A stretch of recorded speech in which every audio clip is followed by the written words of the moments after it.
나홈 2장 1절에서 5절 말씀. 파괴하는 자가 너를 치러 올라왔나니 너는 산성을 지키며 길을 파수하며 내 허리를 견고히 묶고 내 힘을 크게 굳게 할지어다.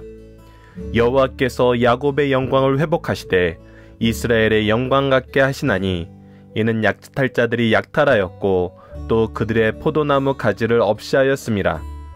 그의 용사들의 방패는 붉고 그의 무사들의 옷도 붉으며 그 항오를 버리는 날에 병거의 쇠가 번쩍이고 노송나무 창이 요동하도다. 그 병거는 미친 듯이 거리를 달리며 대로에서 이리저리 빨리 달리니 그 모양이 횃불 같고 빠르기가 번개 같도다. 그가 그의 존귀한 자들을 생각해내니 그들이 엎드려질 듯이 달려서 급히 성에 이르러 막을 것을 준비하도다. 아멘.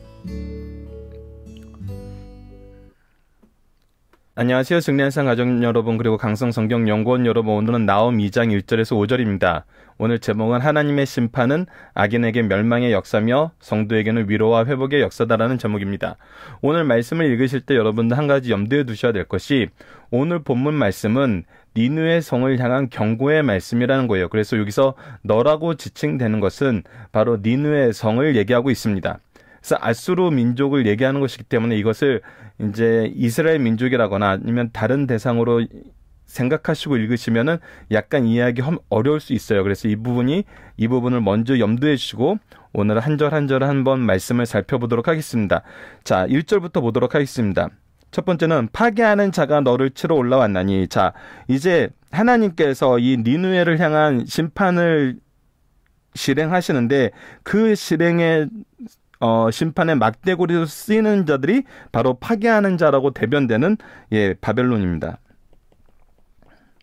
그래서 너를 치러 왔어요. 아수르를 치러 왔어요. 니느웨를 치러 온 거예요.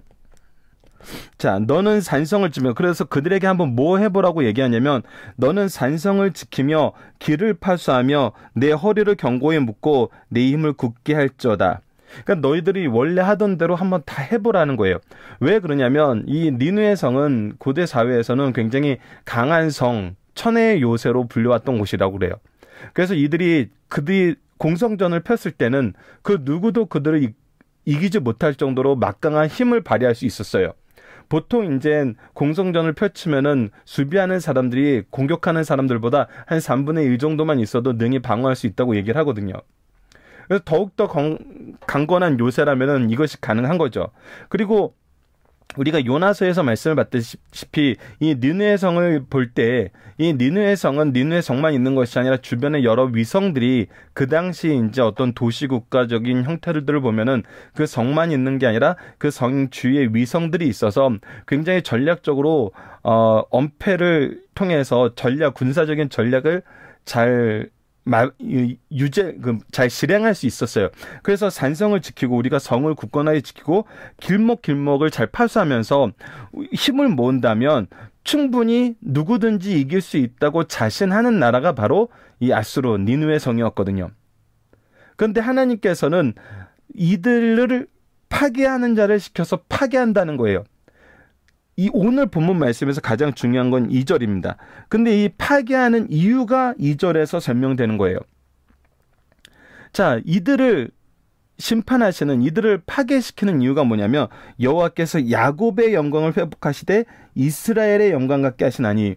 자, 야곱과 이스라엘은 원래 한 이름이죠. 야곱에게 하나님께서 언약의 이름이 이스라엘을 허락해 주시고 이스라엘 민족을 형성하는 그 지조로서 역할을 하나님께서 감당하게 하셨어요.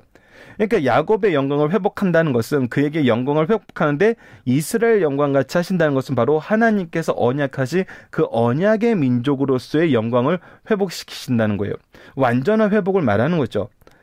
근데 이 회복시키시는 이유가 뭐냐면 이는 약탈자들이 약탈하였고 또 그들이 포도나무 가지를 없이 하였습니다. 이 포도나무 가지는 바로 이스라엘을 상징하는 대표적인 명사예요. 그래서 이것은 무엇이냐면 하나님께서는 이게 3장에서 이 니느웨의 죄악에 대해서 더 구체적으로 우리에게 가르쳐주고 계시는데, 이들은 하나님께서는 적게 놓였지만 강하게 놓였고 그들이 할 수 있는 한계를 넘어서 이들에게 분을 내었고 포악을 행했다는 거예요. 그것이 그들에게 죄목이 되었어요. 그래서 이들은 이들의 포악으로 말미암아 심판을 받게 돼요. 동시에 하나님은 무엇을 이끄세요? 이들의 심판을 통해서 이스라엘의 영광을 회복시키신다는 거예요. 그래서 이들이 심판받는 두 가지 이유는 첫 번째 이스라엘 민족을 회복시키기 위한 것이고 두 번째는 이들이 포악을 행했기 때문이에요. 그래서 이들이 하나님의 징계의 막대기로 쓰임받는 바벨론을 들어서 파괴하는 자가 와서 파괴하게 하신다는 거예요. 그 파괴하는 모습이 바로 3절과 4절에 나타납니다. 그의 용사들의 방패는 붉고 그의 무사들의 올도 붉으며 여러분들 일반적으로 붉다라는 것은 바로 핏빛을 얘기하는 거거든요. 굉장히 포악을 상징하는 거예요. 그리고 그 항오를 벌이는 날에 병거의 쇠가 번쩍이고 노석나무의 찰기 요동하노도다. 그리고 그들이 무기를 들고 오는 모습은 온 세상을 요동시킬 만큼 강하게 보인다는 거예요. 4절을 보면 그 병거는 미친 듯이 거리를 달리며 대로에서 이리저리 빨리 달리니 그 모양이 횃불 같고 빠르게가 번개가 같도다. 이것은 무엇입니까? 병거들이 와서 공격을 하는데 그 공격이 멈춰지지가 않는 거예요. 그들이 이리저리 해죽고 다니는 데서 그들은 막을 방법이 없는 거예요. 그래서 모양은 횃불같이 현란하고 빠르기는 번개 같아서 순식간에 모든 것을 휩쓸어 버린다는 거예요. 그래서 이들이 길을 파수하고 허리를 경고히 먹고 힘을 크게 굳게 하여도 소용이 없다는 거예요. 그래서 이렇게 공격을 가해오는데 이제 너희들은 생각하라. 이제 여기서는 이제 아수르 왕을 얘기합니다. 그가 그 존귀한 자를 생각해내느니 원래 이들은 이러한 모습으로 침략을 하던 사람들이에요. 그러니까 니느웨가 공격당한 모습은 무엇이냐면 과거에 자신들이 공격하던 그 모습으로 공격을 당하고 있어요. 그러니까 이들의 모습을 보면서 내가 기존에 가지고 있던 내 군사들도 그렇게 뛰어난 군사들이었는데 그러면서 그가 그의 존귀한 자들을 생각해내니 그래서 자기들이 소유한 그 군대를 생각해내서 그들이 엎드려지듯 달려서 급히 성에 이르러 막을 것을 준비하였도다. 그래서 그들이 자기네들도 이런 모습을 가지고 있었기 때문에 이러한 모습의 자기네 군대들을 생각해내고 급히 이들을 모아서 대항할 대우를 짜게 된다는 것이죠. 그러나 결과는 어떻게 돼요? 우리가 다음 주 말씀에서 상고하게 되겠지만 이들은 완전히 진멸해 버려요. 하나님께서 파괴하는 자로 들은 자들을 이들이 이길 수가 없어요. 우리가 성경을 보면 이 놀라운 역사가 계속 반복되는 것을 보게 됩니다. 우리가 이제 이 바벨론 시대의 역사부터 시작하는 다니엘서를 보면은 이 금신상의 꿈을 끄게 함으로써 바벨론 이후에 메디아 바사, 그 다음에 헬라, 로마까지 이르러서 이 세계의 역사가 어떻게 흘러가게 되고 그 세계의 역사는 누구를 보게 하고 누구를 깨닫게 하기 위한 역사였냐면 나중에 그 신상을 무너뜨리는 하늘에서부터 내려오는 돌, 영원한 나라를 이루는 하나님의 나라를 우리에게 가르쳐주기 위해서 이스라엘 민족이 그 안에서 어떻게 하나님의 인도하심과 도우심으로 회복과 심판을 반복하게 되는지를 보여줌으로써 하나님이 역사의 주권자 되시고 하나님이 구원을 이루시는 영원한 나라가 오게 됨을 우리에게 가르쳐주는 것으로 넘어가게 되죠. 그래서 이 내용을 통해서 우리는 무엇을 볼 수 있냐면 바로 하나님께서 만군의 주제시고 하나님만이 온 우주를 통치하시고 나라의 흥망성쇠를 결정하시게 된다는 거예요. 그리고 우리를 회복시키시는데 무엇과 같이 회복시키냐면 하나님의 언약의 성취대로 약속하신 그 나라로 회복시키시고 우리를 공격하던 자들은 우리를 공격한 것이 그들의 죄목이 되어서 그들의 심판이 이루어지게 된다는 것. 이것을 우리가 항상 보게 됩니다. 자, 그럼 본문 묵상하기를 보도록 하겠습니다. 1절에서 아수르를 파괴하는 자는 바벨론입니다. 이것을 통해 하나님은 아수르를 심판하신과 동시에 무엇을 이루시나요? 그래서 1절에서 보면 파괴하는 자가 너를 치러 올라왔으니 너희들이 산성을 지키고 길을 파수하고 내 허리를 견고히 묶고 내 이름을 굳게 해도 하나님은 어떻게 하시냐면 이스라엘 자기 민족을 회복시키시고 너희들이 죄를 진 그 죄에 대해서 분명히 죄를 묻겠다는 거예요. 너희들이 이 약탈하는 자 같이 약탈하였고 포도나무를 없애는 듯한 이런 일을 했기 때문에 너희들의 심판은 분명하다는 거예요. 하나님의 심판이 이루어진다는 거예요. 그래서 그 모습을 우리가 이제 3절에서부터 5절까지 말씀까지 살펴봤습니다. 질문 2번은 3절에서 5절은 이스라엘의 죄악을 심판하는 몽둥이로 앗수르를 사용하신 하나님께서 앗수르의 죄악을 심판하신 몽둥이로 바벨론을 사용함을 보게 됩니다. 이것을 통해서 발견해야 되는 하나님의 심판의 원리는 무엇일까요? 자, 보십시오. 우리가 성경을 통해서 계속적으로 보게 되는 것은 무엇입니까? 앗수르의 멸망도 바벨론을 통해서였고 바벨론의 멸망은 누구를 통했어요? 예, 메디아 바사를 통하였어요. 메디아 바사의 멸망은 누구를 통했어요? 바로 헬라를 통했어요. 헬라의 멸망은 결국 또 무엇을 통해서 나타나요? 예, 로마를 통해서 나타나요. 무엇입니까? 하나님께서는 이스라엘 치는 심판의 몽둥이로 제국들을 세우시고 패하시는데 그 제국들을 패하실 때 그들이 했던 그 포악한 모습 속에서 그들이 죄를 심판받도록 하시기 위해서 또 다른 포악자들을 세워서 그들을 치세요. 하나님은 자기 백성들이 이 포악한 일에 동참하길 원치 않으세요. 하나님은 내가 죄를 짓고 이것이 이제 가나안 땅에 들어가기 위했던 전쟁과 이스라엘 민족의 이 가나안 땅의 회복을 위했던 전쟁과는 완전히 다른 맥락에서 우리가 보게 됨을 보게 돼요. 하나님께서 이 산지를 내게 주옵소서라는 이 찬송 속에서 나오듯이 가나안 땅을 점령할 때는 하나님의 약속의 땅을 얻게 하시기 위해서 우리로 하여금 그 약속의 땅을 차지하게 하셨어요. 그리고 우리가 하나님 나라의 백성임을 온 세상에 선포하게 하셨어요.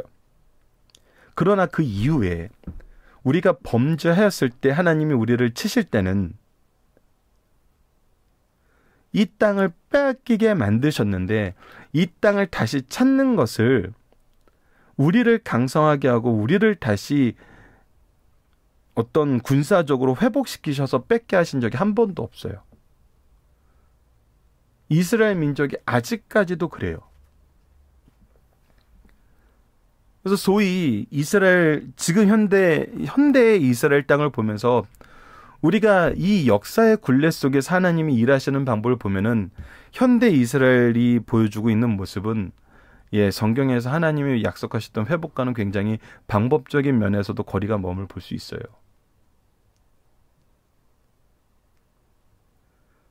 그럼 우리는 이것을 통해서 무엇을 봐요? 하나님은 우리를 회복시키실 때, 우리의 죄악을 심판하시는 가운데 회복시키실 때 하나님의 구원의 손길이 우리에게 온전히 구원으로만 오게 하시고 우리가 조금이라도 죄를 지을 수 있는 그 길은 철저하게 배제하시면서 다른 악한 자들을 통해서 악인을 심판하세요. 우리가 그 심판의 막대기가 되게 하지 않으세요. 이것은 예수 그리스도께서 이루시는 영원한 나라와 연관이 있어요. 왜? 하나님의 영원한 나라는 이스라엘 민족에서 끝나지 않거든요. 그리고 하나님의 구원의 역사는 인간에 의해서 이루어지는 것이 아니라 하늘로부터 오는 큰 돌에 의해서 이루어지는 거예요. 즉 하나님의 역사로 이루어지는 거예요. 그래서 우리가 세상 사람들이 역사를 기록하다시피 바벨론의 역사, 메디아 바사의 역사, 헬라의 역사, 로마의 역사를 어느 세상 학자들이 하나님의 역사로 봐요. 절대 볼 수 없어요.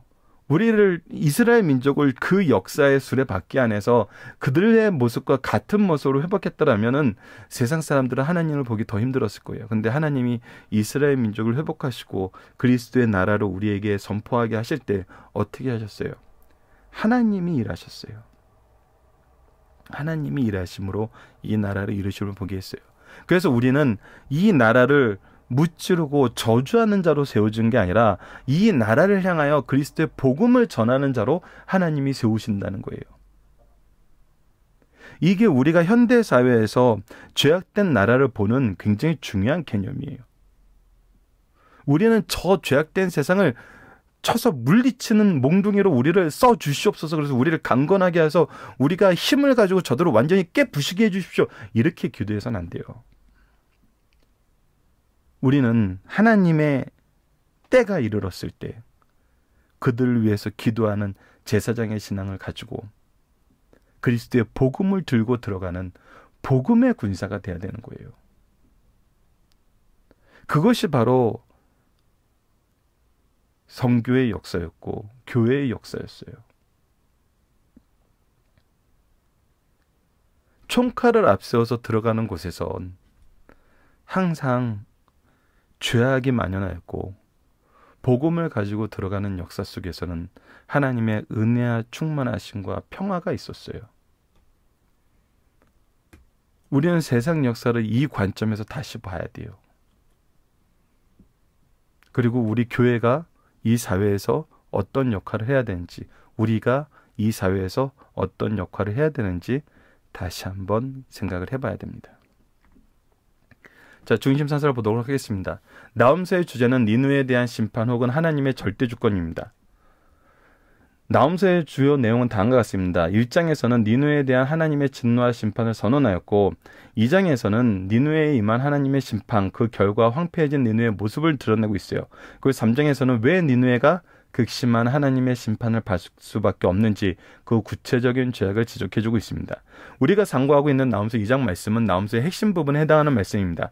하나님께서 나홈 선지자를 통해서 아수르의 수도 니느웨의 멸망을 예언하실 때 이들의 국력은 상승세를 유지하여 당대 세계의 초강대국으로 이미 군림하고 있을 때였어요. 최정상에 있을 때 이 예언의 말씀을 주신 거예요. 그러나 하나님께서 나홈 선지자를 통해 그들의 멸망을 예고하신 후 주변 정세를 변화시켜 그들을 멸망시키셨어요. 이게 바벨론이 신바벨론이라고 그러고 뉴바벨론이라고 그러는데 이 바벨론이 원래 아수르하고 경쟁을 하다가 이미 처절하게 패한 종족이에요. 근데 이들을 다시 세워서 정말 당대에 보지 못한 어마어마한 제국을 다시 형성시키거든요. 그리고 우리가 다니엘서에서 보고 이 세상 역사에서 보지만 또 이 나라가 너무 급격하게 사라져버려요. 미스테리한 나라가 돼버렸거든요. 그래서 이것은 정말 하나님의 이 말씀을 근거로 보지 않으면 이 나라의 흥망성쇠를 우리가 이해할 수 없는 정말 그런 상황이에요. 이와 같이 니느웨의 멸망은 철저하게 예언된 후 말씀대로 성취되었다. 예언의 말씀이 이루어진 역사를 보는 오늘 우리 성도들은 예언이 아니라 멸망 후의 사건을 보고 기록관처럼 보인다. 자, 1번입니다. 하나님의 심판은 양면성이 있다는 거예요. 하나님의 심판은 악한 자에게는 멸망의 역사이며 성도에게는 위로의 역사입니다. 세상 사람들의 눈에는 세계 열강들의 세력 다툼 속에서 하나님의 선민 이스라엘이 영향을 받아 침략을 받은 것처럼 보여요. 그러나 실제 내용은 그렇지 않다는 거예요. 하나님께서 범죄한 이스라엘을 벌하기 위해 아수르를 불러 시온산과 예루살렘을 징벌하신 후 돌이켜 아수르의 완악함을 과 자랑을 벌하라고 이미 말씀하셨어요. 이를 다시 나홈 선지자를 통해서 말씀하시고 시행하신 말씀이 바로 오늘 본문 말씀입니다. 그래서 이 말씀은 이미 이스라엘의 멸망 전에 이사야서 말씀을 통해서 예언되었던 바로 그 내용들이에요. 자, 불의를 벌하시는 심판은 오직 하나님께로부터 온다는 거예요. 오직 하나님만이 심판주라는 거예요. 하나님은 사악한 나라를 멸하시기 위해서 사악한 다른 나라를 이용하세요. 그리고 다른 나라, 사람, 나라를 멸망시킨 방법으로 자신이 멸망당하게 하세요. 이 부분이 굉장히 중요합니다. 그들은 어떤 방법으로 멸망당하냐면 자신들이 썼던 그 방법으로 멸망당해요. 결국 전쟁의 포화 속에서 멸망당해요. 그들의 포악이 그대로 그들에게 되갚음이 되는 거예요. 아수르는 그 300년간 주요 모든 나라의 공포의 대상이었고 잔인한 정복자였어요. 그러나 그들이 공포를 당하게 되고 잔인한 정복을 당하게 된다는 사실을 가르쳐 죄는 결코 묵인할 수 없는 하나님의 통치 원리를 가르쳐주고 있습니다. 하나님께서는 죄를 절대 가만 놔두지 않으세요. 3번 사람의 생사화복과 국가의 흥망성쇠는 하나님의 주권적 섭리 안에 있어요. 인간들은 하나님의 주권적 섭리를 역행하려고 이겨내려고 노력하지만 이건 헛된 것이에요. 모든 수도는 헛된 것입니다. 아수르의 주된 방어는 헛것일 뿐이 아니라 그것 강의 수문 때문에 멸망을 자초하였어요. 이것이 우리가 이제 다음 주 말씀에서 같이 보게 되는 거예요. 악인들은 살상의 전쟁에 종사하면서 죄에 대한 하나님의 보응을 지평하는 도구가 됩니다. 이는 하나님의 뜻에 복종하려는 자세 때문이 아니라 자신들의 탐욕과 야망과 악의를 채우려 함으로 하나님의 도구가 된다는 것을 가르쳐 주시는 말씀이에요. 이것은 이제 하박국에서 더 강하게 우리에게 가르쳐 줍니다. 어떻게 하나님께서 더 악한 자들을 통해서 더 악하다고 보여지는 자들을 심판하는가. 근데 이것은 정말 어리석은 질문이었음을 하박국 선지자는 고백하게 됩니다. 자, 살펴보기 정당 여러분들 카페를 통해서 확인해 주시고요. 적용합니다. 하나님 심판을 이루시는 모습을 통해 우리가 왜 제사장적 신앙을 가지는 것이 중요한지 생각해 봅시다. 조금 전에 이제 여러분에게 말씀드렸지만 하나님은 사악한 나라를 심판하시는데 우리들의 힘을 빌려 쓰지 않으세요. 왜? 우리는 하나님이 가장 싫어하시는 건 우리가 다시 죄악에 빠지는 거예요. 다시 교만에 빠지는 거예요. 다시 하나님을 버리는 잘못된 신앙 속에 사는 거예요. 어떻게 보면 사사기 말씀이 이 모습을 우리에게 참 많이 가르쳐주는 것 같아요. 하나님께서 사사를 일으키셔서 구원을 실현하셨지만 그들은 어떻게 돼요? 점점 더 깊이 죄악에 빠져요. 더 깊은 죄악에 빠져요. 이것이 계속 반복돼요. 하나님께서는 우리가 절대 이 죄악에 빠지는 걸 원치 않으세요. 그리고 우리가 죄를 짓는 걸 원치 않으세요. 그리고 우리가 포악한 정복자가 되는 걸 원치 않으세요. 우리가 무엇 되길 원해요? 복음의 능력 있는 일꾼들이 되길 원해요. 구속사에 쓰임받는 일꾼들이 되길 원해요. 구속사에 쓰임받는 일꾼들은 뭘로 가는 겁니까? 바로 우리가 갈라디아서 말씀, 지난달에 배웠던 갈라디아 말씀에서 나타나는 성령의 열매로 가는 거예요. 하나님의 말씀과 성령의 열매로 가는 거예요. 온유함으로 가고 관용함으로 가는 거예요.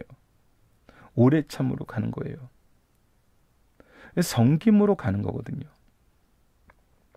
그래서 하나님은 이 심판이 이루어졌을 때 우리에게 무슨 사명을 감당하게 하시냐면 하나님의 심판이 있을 때 위로하고 하나님을 바라보고 하나님께 무릎 꿇는 회개자로서 이끄는 제사장적 신앙을 갖게 하신다는 거예요. 우리를 그들을 위해 기도하는 제사장으로 세워주신다는 거예요. 이것을 우리가 기억을 해야 됩니다. 우리는 제사장으로서 이 세상을 사는 겁니다. 우리가 상대방을 대할 때는, 우리가 한 영혼을 대할 때는 제사장의 신앙을 가지고 대하는 거예요. 우리가 재판관으로 대하는 것이 아니에요. 이것을 우리가 잘 기억했으면 합니다. 자, 우리는 무엇을 통해서 하나님의 통치를 확인할 수 있나요? 예, 하나님의 주권적인 역사하심, 그 심판과 회복의 역사, 그 안에서 우리를 하나님의 구속사의 일꾼으로 쓰시는 제사장적 신앙을 가지고 회개의 역사에 우리를 쓰시고자 하시는, 복음의 역사에 우리를 쓰시고자 하시는 하나님의 역사하심, 하나님의 주권적인 통치와 인도하심을 통해서 하나님의 통치를 확인할 수 있게 되죠. 말씀을 기초로 기도하기를 통해서 마치겠습니다. 하나님, 우리가 죄로 인하여 하나님의 심판 가운데서 회개와 회복의 기도를 할 때 우리를 향한 심판의 도구로 사용하였던 죄인들의 멸망의 도구가 되고자 하는 어리석음에 빠지지 않게 하여 주소서.